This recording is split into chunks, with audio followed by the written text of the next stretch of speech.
자, 오늘날 우리 사회는 어떤 사회냐 하면 빚지는 것을 권고하는 사회입니다. 끊임없이 빚지는 사회. 서로 빚을 지도록 권하면서 그러면서 뭐라고 말을 하느냐 하면 신용사회다. 그렇게 이름을 부릅니다. 빚을 합법적으로 손쉽게 질 수 있도록 여러 가지 혜택을 많이 줍니다. 그래서 카드로 돈을 빌리면 포인트 더 주고 돈을 많이 빌려갈수록 돈을 더 많이 쓸 수 있도록 그렇게 또 한도도 늘어납니다. 자, 그런데 이렇게 많이 남의 빚을 쓰다 보면 어떤 일이 생깁니까? 빚을 빌려서 쓰는 건 좋은데 갚는 게 쉽지는 않습니다. 그러다 보니까 세계 곳곳에서 경제 위기의 파열음이 들리고 있습니다. 빚을 과도하게 내 쓰다 보니까 이 빚을 못 갚으니까 또 다른 데서 또 빚을 받아가지고 빌려가지고 또 갚고 또 이 빚을 또 갚아야 되니까 또 다른 데서 또 돈 빌려서 또 갚고 끊임없이 채무 상환이 안 되는 거죠. 계속 악순환이 이어지고 있는 것입니다. 이전에 진 빚을 또 갚아야 되니까. 저도 빚이 있습니다. 살다 보니까 빚을 지게 되더라고요. 그런데 빚을 갚는 일이 쉬운 일은 아닙니다만은 그런데 우리가 꼭 기억해야 될 것은 성도는요, 빚지는 일을 두려워해야 됩니다. 빚을 내는 것을 너무 쉽게 생각해서는 안 된다는 거죠. 가능한 할 수만 있으면 남에게 빚을 안 지는 그런 삶을 우리가 살아야 됩니다. 또 불가피하게 빚을 지게 되었다면 그 돈을 갚는 일에 최우선의 순위로 삼아야 됩니다. 내가 빚을 졌다고 하면 그 빚을 최대한 최우선 순위로 갚도록 가능한 빨리 갚아야 되는 것입니다. 그래서 할 수 있는 한 성도는 아무에게도 아무 빚도 지지 말아야 됩니다. 자, 그런데 오늘 우리 읽었던 이 본문에 보면 성도는 예외적으로 허락된 합당한 빚이 있다. 이렇게 말씀을 합니다. 그러면 허락된 합당한 빚이 뭘까요? 그게 뭐냐 하면 바로 사랑의 빚이라는 것입니다. 자, 여기서 사랑은 어떤 사랑입니까? 여기서 말하는 사랑은요, 그 아가페 사랑입니다. 하나님이 그 아들 예수 그리스도를 이 땅에 보내주시고 우리를 사랑하셔서 그 아들을 십자가 죽기까지 사랑해 주신 아무 조건 없는 사랑, 바로 그 그리스도의 사랑입니다. 자기의 유익을 구하지 아니하고 자신의 모든 것을 아낌없이 내준 그리스도의 사랑을 말하는 것입니다. 그래서 성도에게 허락된 빛이 바로 이런 사랑의 빛이라는 것입니다.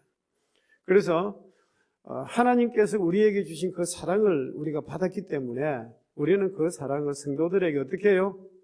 아낌없이 서로 베풀어주고 나누어 줄 수 있어야 된다는 거죠. 이런 사랑의 빛을 서로에게 지도록 근면하고 또 이렇게 추구해야 됩니다. 왜냐하면 자, 여러분 보십시다. 다른 사람에게 이 사랑이 흘러가도록 만들어야 되는데 그 사랑이 어떻게 흘러갈 수 있겠습니까? 예를 들면 여러분 어린 아이들을 예를 들어서 아이들이 어릴 때 부모님의 사랑을 많이 받고 흠뻑 받으면서 자라난 아이들은요, 커서도 다른 사람을 사랑합니다. 그리고 그 사랑을 흘러보냅니다. 그런데 어릴 때 사랑을 받지 못한 아이들은 어떤 거냐 하면 계속 평생 사랑과 인정의 욕구를 갈구합니다. 그러니까 이 사람들은 가면서 어디에든지 문제를 일으키는 거죠. 나를 미워한다 그러고 나를 사랑하지 않는다 그러고 온갖 시비, 질투 이런 것들이 그 속에서 다 나오는 거죠. 왜요? 어릴 때 사랑을 충분히 받지 못했기 때문에 그게 그런 현상으로 나타나는 것입니다. 여러분, 우리가 예수 그리스도의 십자가의 사랑을 내가 한량없는 하나님의 그 은혜를 받았으면 내가 그 받은 그 사랑을 내가 흘러보내야 되는 거죠. 이 사랑의 빛을 져야 다른 사람들을 기꺼이 사랑할 수 있습니다. 그래서 다른 것은 모르겠지만 우리가 사랑의 빛을 많이 지도록 우리가 서로 권해야 되는 것입니다. 어떤 사람은 이런 사랑의 빛을 지는 것을 굉장히 부담스럽게 생각합니다. 사랑의 빛을 지는 일을 신세 지는 것으로 생각해서 미안하게 생각합니다. 자, 그렇게 생각하는 사람들은 어떤 사람들이냐 하면 그저 내가 다른 사람한테 피해 주지 않고 나도 다른 사람으로부터 도움 받지 않고 그저 내가 조용하게 내 혼자만 경건되게 살아가면 되는 거지. 필요 없어, 필요 없어. 이런 사람들이 있습니다. 그러나 그렇게 해서는요, 절대로 이 그리스도의 이 공동체 안에서 하나님의 사랑이 흘러갈 수가 없는 거예요. 이 하나님의 사랑은 머무는 것이 아니라 공동체 안에서 흘러가야 되는 거예요. 축복의 통로로서 이게 흘러가야 되는 것입니다. 그래야 공동체가 경건한 공동체, 정말 아름다운 공동체, 좋은 공동체가 될 수 있는 것입니다. 그리스도의 몸된 공동체는 사랑의 빛으로 서로가 서로에게 연결된 공동체입니다. 이 빛을 처음 허락하신 분이 누구라고요? 예수 그리스도이십니다. 주님께서 이 빛을 우리에게 허락해 주셨습니다. 예수님께서 우리가 도저히 갚을 수 없는 한량 없는 은혜와 사랑을 먼저 부어주셨습니다. 그랬기에 우리도 그 사랑의 빛을 지체들에게 되갚기 위해서 뭐 해야 된다고요? 서로 사랑해야 된다는 것입니다. 내가 받은 그 사랑을 내 혼자만 갖고 내 혼자만 즐거워하는 것이 아니라 그 사랑을 또 다른 사람들에게 나누어주고 베풀어주고. 자, 그런데 이 사랑을요, 누가 먼저 시작해야 되느냐? 그런 법은 없습니다. 그리스도의 다음 없는 사랑을 받고 풍성히 누리는 사람이 먼저 시작하면 됩니다. 그래서 오늘 우리들 같은 이 본문에 보면 그것을 뭐라고 하느냐 하면 피차라고 하는 단어를 쓰고 있습니다. 우리 로마서 13장 8절 말씀을 같이 한번 읽어보십시다. 피차 사랑의 빛 외에는 아무에게든지 아무 빛도 지지 말라. 남을 사랑하는 자는 율법을 다 이루는다. 피차 사랑의 빛 외에는, 이 말씀은 뭐냐 하면 그리스도의 사랑을 받고 아는 사람이라면 누구든지 아무 상관없이 누구든지 먼저 사랑해야 된다는 거죠. 자, 서로를 이렇게 사랑하는 것은요, 놀랍게도 뭘 이룬다는 것입니까? 남을 사랑하는 자는 율법을 다 이루는 것이니라.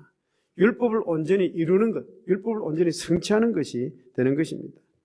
여러분, 우리가 구약 성경을 보면 계명이 많이 나옵니다. 6계명에는 살인하지 말라, 7계명은 간음하지 말라, 8계명은 도둑질하지 말라, 10계명은 탐내지 말라. 이거 말고도 계명들이 굉장히 많이 있습니다. 그런데 이 모든 계명을 온전히 성취하려고 하면 뭐가 있어야 되느냐? 계명을 온전히 성취하려고 하면 그게 뭐가 있어야 되느냐? 반드시 따라오는 것이 사랑이 있어야 된다는 것입니다. 그래서 이런 것을 볼 때 사랑은요, 구약의 어떤 율법을 대체하는 것이 아니라 이 사랑은 온전히 율법을 성취하는 것, 온전히 이루는 것이 되는 것입니다. 구약의 모든 계명은 사랑이라고 하는 이 줄기를 통해서, 사랑이라는 이 중심 줄기를 통해서 뻗어나가는 것입니다. 이 뻗어나가면서 여러 갈래로 막 갈라지지만 그 중심을 추적해 가면 결국은 그게 뭐냐? 하나님의 사랑, 이웃 사랑입니다. 하나님 사랑, 이웃 사랑입니다. 그래서 우리 신약 성경에 와서 예수님께서 하신 말씀이 뭡니까? 하나님을 사랑하고 내 이웃을 내 몸같이 사랑하라. 딱 두 가지 말씀하셨잖아요. 여러분, 마태복음에 보면 한 율법사가 예수님을 시험하기 위해서 찾아옵니다. 율법사는 율법 중에서 가장 중요한 법이 무엇인가 예수님께 질문합니다. 마태복음 22장 36절 같이 읽겠습니다. 선생님, 율법 중에서 어느 계명이 크니까?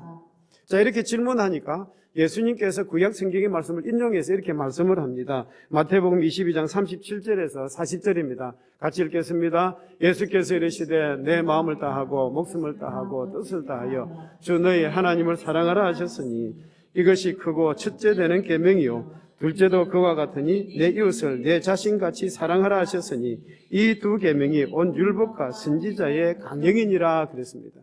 여러분, 이 강령이라는 말의 뜻을 아셔야 됩니다. 강령이라는 말의 뜻은 뭐냐 하면 어떤 일의 기본이 되는 큰 줄거리라는 것입니다. 어떤 일의 기본이 되는 가장 큰 줄거리. 그래서 이 40절의 말씀, 이 두 계명이 온 율법과 선지자의 강령이라는 이 말씀을 표준 세번역에 보면 이렇게 설명을 합니다. 이 두 계명에 있는 모든 율법과 선지자들의 본 뜻이 달려있다. 선지자, 온 율법과 선지자들의 본 뜻이 달려있다. 이렇게 설명을 합니다. 왜 본 뜻이 달려있다라고 말을 합니까? 달려있는 것은 뭡니까? 매달려 있는 거죠. 매달려 있는 것입니다. 여러분, 빨랫줄을 이렇게 쭉 걸어놓고 거기에다 뭘 겁니까? 빨래를 걸지 않습니까? 깨끗하게 씻어서 말리기 위해서 빨래를 거는 것처럼 바로 하나님을 사랑하고 이웃을 사랑하는 이 계명에, 하나님을 사랑하고 이웃을 사랑하는 이 계명의 모든 계명이 다 달려있는 거예요. 구약의 큰 줄기는 뭐냐 하면 하나님 사랑, 이웃 사랑입니다. 바로 거기에 모든 계명이 다 달려있다, 그 말씀입니다. 이런 아가페 사랑의 특징이 뭡니까? 이 아가페 사랑의 특징이 뭐냐 하면 자기 중심성이 배제되는 것입니다. 자기 이기주의, 이것이 없다는 거죠. 하나님의 아가페 사랑, 여기에는 자기의 어떤 이기적인 것이 전혀 없습니다. 그런데 현대인의 사랑은 어떻습니까? 우리가 살아가는 현대인의 사랑, 우리가 살아가는 이 세상에는요, 자기 어떤 이기주의가 항상 거기 의도적으로 깔려 있을 때가 더 많습니다. 무슨 말인지 하면 내가 사랑한다고 하지만 내가 원하는 대로 상대방이 움직여주지 않고 나를 무시하는 것 같으면 당장이라도 그 사람의 멱살을 잡아 칠 것처럼 자기 의도가 깔려, 자기 이기적인 중심이 깔려 있는 거예요. 내가 원하는 대로 안 해주면 두고 보자, 이런 것들이 있는 거예요. 그런데 아가페 사랑은 그런 게 없습니다. 하나님의 사랑은 그런 게 없는 거예요. 여기 아가페 사랑은 어떤 것이냐 하면 자기의 유익을 구하지 아니하며 무리에 행하지 아니하고 썩내지 아니하며 악한 것을 생각하지 아니하는 것입니다. 고린도전서 13장 5절에 있는 말씀이죠. 같이 읽어보십시다. 무리에 행하지 아니하며 자기의 유익을 구하지 아니하며 썩내지 아니하며 악한 것을 생각하지 아니하며. 자, 이것을 본문에서는 뭐라고 축약해서 말씀을 하느냐 하면 사랑은 이웃에게 악을 행하지 않는다라고 말씀을 합니다. 우리 로마서 13장 10절 말씀 같이 읽어보겠습니다. 사랑은 이웃에게 악을 행하지 아니하나니 그러므로 사랑은 율법의 완성이니라. 여기서 악을 행한다는 것은요, 이웃에게 해를 끼치지 않는다는 의미입니다. 그러니까 자기의 유익을 위해서 다른 사람에게 손해를 끼치지 않는다는 거죠. 내 이익을 위해서 다른 사람을 해 끼치지 않는다는 거예요. 자, 그래서 아가페 사랑의 이러한 이타적 사랑의 특성으로 인해서 뭐가 완성되느냐? 율법이 완성되는 거예요. 율법이 온전히 이루어지는 거예요.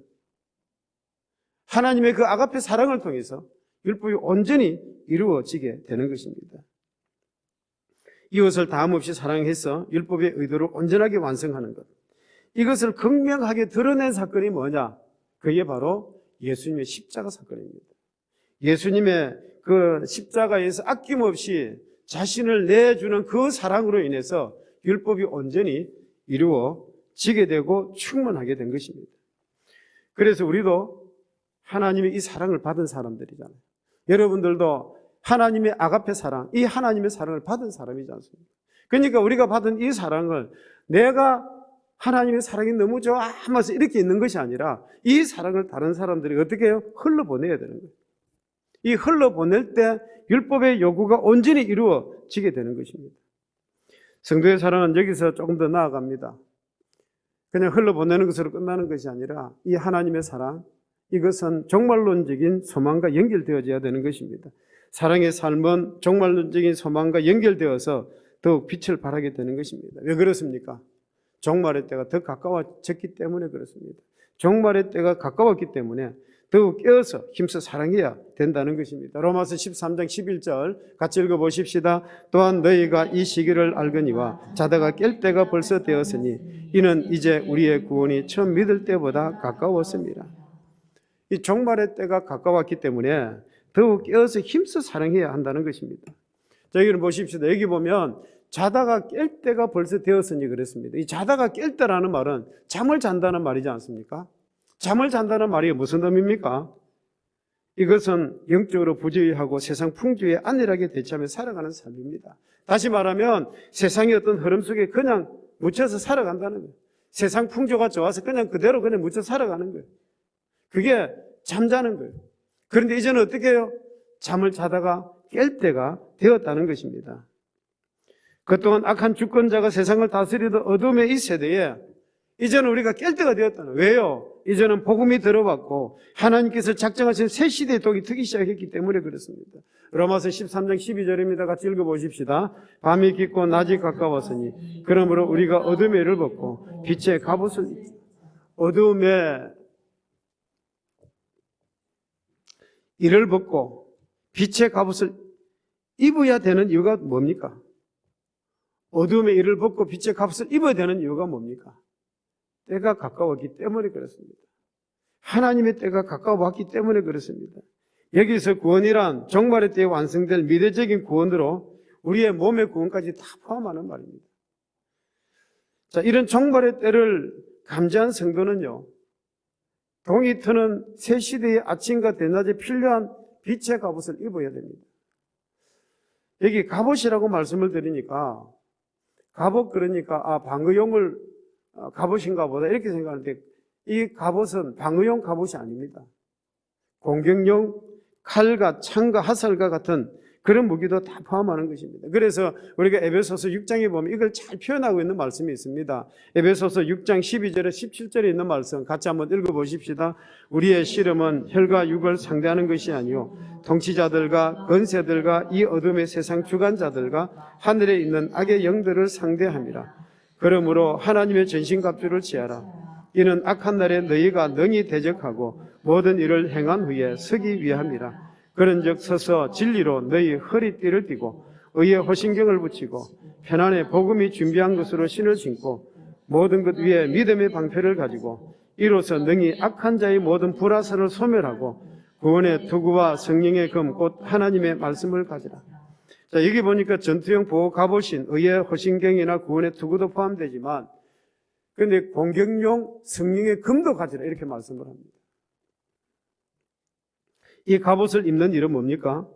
이 갑옷을 입는 일을 뭐라고 하느냐 하면 바로 예수 그리스도로 옷 입는 것입니다. 빛의 갑옷을 입자. 예수 그리스도로 옷 입는 것입니다. 우리 로마서 13장 14절 같이 읽어보십시다. 오직 주 예수 그리스도로 옷 입고 정욕을 위하여 육신의 일을 도모하지 말라. 자, 여기 그리스도로 옷 입으라 그럽니다. 주 예수 그리스도로 옷 입고. 이 로마 시대에, 고대 로마 시대에 옷을 입는 것은 뭐냐 하면 그 사람의 신분과 그 사람의 능력을 보여줍니다. 그 사람이 입은 옷에 따라서 이 사람의 신분이 달라집니다. 우리가 그리스도로 옷 입는다는 것은 뭡니까? 내가 그리스도로 옷 입는다는 것은 그리스도께서 갖고 계신 그 능력과 그 성령의 은혜를 내가 입는다는 뜻입니다. 갑옷을 입으면 보호를 받으며 전투를 수행할 수 있습니다. 마찬가지로 그리스도로 옷 입으면 예수 그리스도의 보호를 받는 가운데 성령의 능력을 의지하며 죄의 유혹을 물리치며 영적으로 싸워서 승리할 수 있다는 거죠. 그게 바로 예수 그리스도로 옷 입는 것입니다. 자, 그런데 여러분 이 싸움은요 절대로 내가 혼자 싸우는 싸움이 아닙니다. 절대로 혼자 싸우는 싸움이 아닙니다. 이 싸움은 혼자 싸우는 싸움이 아니라 로마 교회 공동체가 함께 싸워야 되는 싸움이었습니다. 로마서 13장 11절 상반절에 보면 이렇게 말씀을 합니다. 같이 읽어보십시다. 또한 너희가 이 시기를 알거니와 자대가 깰 때가 되었으니 또한 너희가 그럽니다. 너희가 누굽니까? 여기 너희가 누구냐 하면 바로 로마 교회 공동체를 가리킵니다. 이제는 로마 교회 너희가 이 시기를 아니까 이제는 깰 때가 되었다. 공동체 전체를 가리키죠. 로마 교회 공동체가 함께 싸워야 될 싸움이라는 것입니다. 로마 교회 공동체가 함께 격려하며 싸워야 될 영적 전쟁이라는 것입니다. 여러분 우리가 신앙생활 하면서 나 혼자만 이 죄와 싸워서 이기려고 하면 너무 연약합니다. 너무 쉽게 넘어지는 거죠. 그래서 뭐가 필요합니까? 그리스도의 몸된 지체가 함께 싸워야 되는 거죠. 서로 기도해주고 서로 붙들어주고 서로 격려해주고 서로가 말씀으로 서로가 세워주고 하면서 그렇게 죄와 싸워가야 되는 거예요. 혼자서 싸움이 아닙니다. 로마 교회라고 하는 공동체가 함께 죄와 죄의 유혹에 싸워서 그 하나 되었던 것처럼 여러분 우리의 신앙생활도 똑같은 거예요. 나 혼자서 신앙생활 잘하겠다 그게 아닙니다. 공동체 목장 안에서 서로가 하나가 되어서 죄와 유혹으로부터 우리가 싸워서 이겨야만 되는 것입니다. 그리스도의 생명으로 서로 연결되어 있는 믿음의 선한 싸움을 싸워서 이길 수밖에 없는 바로 공동체입니다. 그래서 빛의 갑옷을 입고 공동체와 함께 싸울 때 우리는 낮에와 같이 단정히 행할 수 있게 되는 것입니다. 우리가 빛의 갑옷, 즉 그리스도의 옷 입지 않을 때는 어떤 일이 벌어질까요? 내가 예수 그리스도로 옷 입지 않을 때 어떤 일이 벌어질까요? 여러분 나는 세상 풍조에 그냥 좋아서 휩쓸려 갈 수밖에 없습니다. 여러분 세상에 나가면요 너무너무 좋은 것들이 많습니다. 우리를 유혹하는 것들이 너무너무 많은 거예요. 내가 예수 그리스도를 옷 입지 않으면 내가 하나님의 말씀으로 내가 무장되지 않으면 나는 세상의 유혹에 너무너무 쉽게 휩쓸려 갈 수밖에 없습니다. 그래서 13절에 보면 우리가 어떤 데에 유혹을 받을 수 있는지 제 목록을 제시를 합니다. 로마서 13장 13절 같이 한번 읽어보십시다. 낮에와 같이 단정히 행하고 방탕하거나 술 취하지 말며 음란하거나 호색하지 말며 다투거나 시기하지 말고. 자, 여러분, 우리를 유혹하는 제 목록들이 나오는데 첫 번째는 뭡니까? 방탕하거나 그럽니다. 방탕은 뭡니까? 인생의 목적과 중심을 잃고 삶의 기준 없이 헤매는 생활을 말을 합니다. 그냥 좋은 대로 막 흘러가는 거죠. 두 번째는 뭡니까? 술 취하지 말라. 술 취하면 우리가 갈구하는 여러 가지 갈망에 대한 유사 만족을 제공합니다. 술에 취하면 거짓된 만족이 있습니다. 술에 취하면 거짓된 자신감이 있습니다. 그래서 하지 말아야 될 말도 하고 하지 말아야 될 행동도 저지르는 거예요. 술에 취하면 거짓된 뭔가가 나오는 거예요. 그래서 다른 데 가서 엉뚱한 짓을 저지르는 거예요. 여러분, 술에 취하면 그 술에 알코올이 중독이 되면 가정이 망하는 거예요. 그런 일들이 우리 주변에 너무 많습니다. 세 번째는 뭡니까? 음란입니다. 음란을 의미하는 헬라 코이테라고 하는 단어는요, 육체에 끌려가는 행동을 의미합니다. 그러니까 영적인 교감이 없는 거죠. 영적인 교감 없이 그냥 육체만 쫓아서 그냥 살아가는 삶. 네 번째는 뭡니까? 호색입니다. 호색을 의미하는 헬라어 아셀게이아는요, 부끄러움이 없는 것을 말을 합니다. 그러니까 부끄러움이 없는 거죠. 호색은요, 제가 죄를 모르는, 죄로 안 보는 거예요, 그냥. 양심이 없는 거예요. 완전히 양심이 하이맞은 양심입니다. 부끄러움이 없는 거예요, 그냥. 그 다음에 다섯 번째가 뭡니까? 다툼과 시기입니다. 이 다툼은요, 교만과 자기 자랑입니다. 이 공동체 안에 다툼과 시기가 들어오면 결국은 그 공동체가 어떻게 되느냐? 분열됩니다. 나누어집니다. 갈등과 분열 사항을 전제하는 것입니다.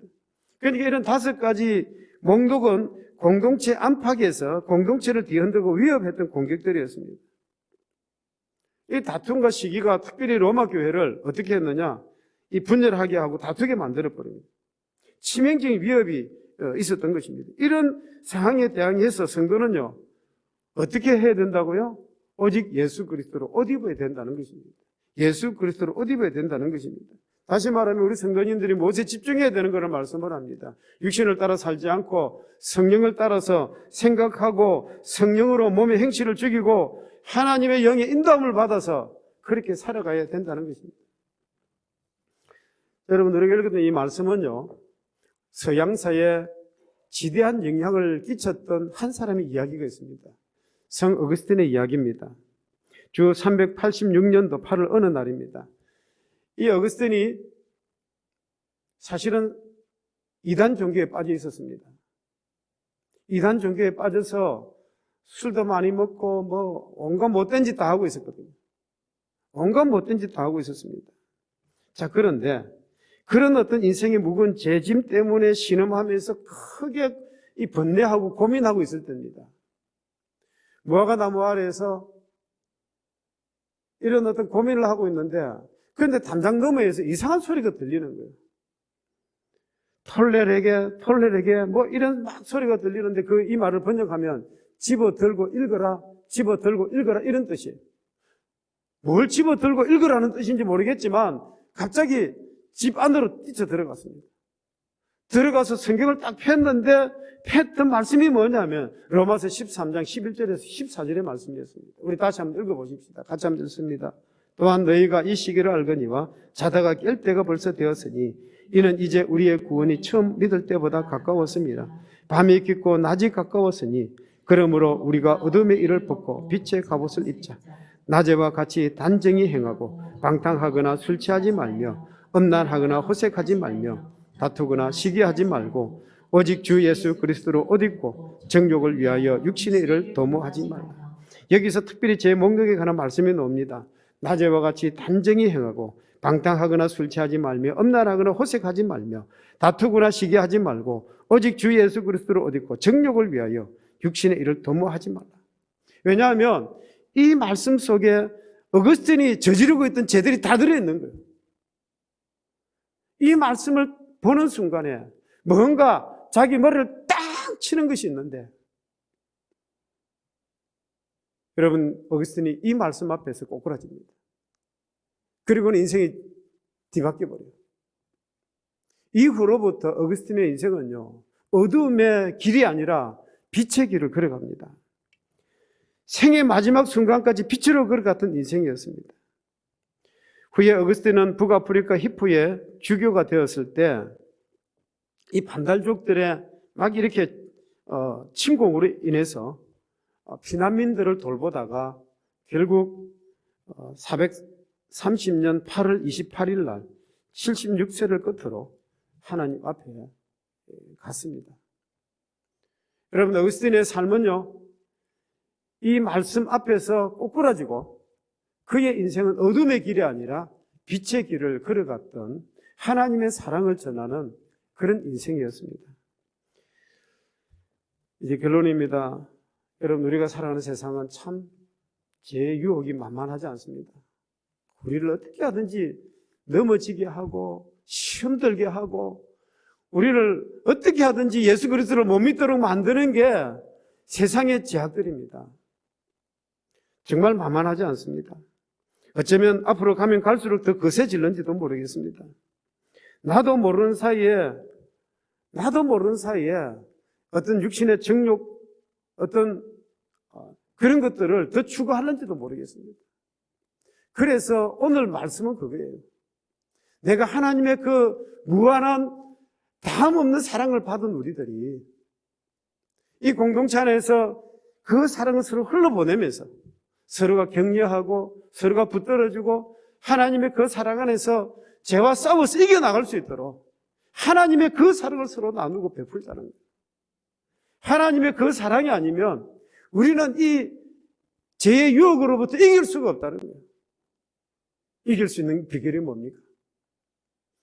예수 그리스도의 그 사랑 받은 우리들이 그 사랑을 가지고 힘든 성도들을 기도로서 붙들어주고 말씀으로서 붙들어주고 서로 격려하고 우리가 붙들어야 되는 거예요. 여러분, 2022년도 한 해를 시작하면서 우리 앞에 어떤 일이 있을지 아무도 모릅니다. 우리 앞에 어떤 일이 있을지 아무도 모릅니다. 저도 얼마 전에 제 친구가 교통사고로 죽었다고 연락이 온 거예요. 참 건강한 친구였거든요.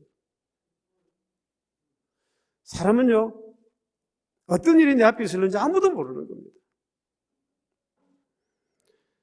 어쨌든 여러분, 죄의 유혹과 시험 앞에 혼자만이 아니라 공동체와 함께 대처할 수 있는 우리 교회와 이 공동체 안에서, 목장 안에서 성도들이 서로 하나가 되고 서로 사랑을 베풀고 그렇게 2022년 한 해를 살아갈 수 있으면 좋겠습니다.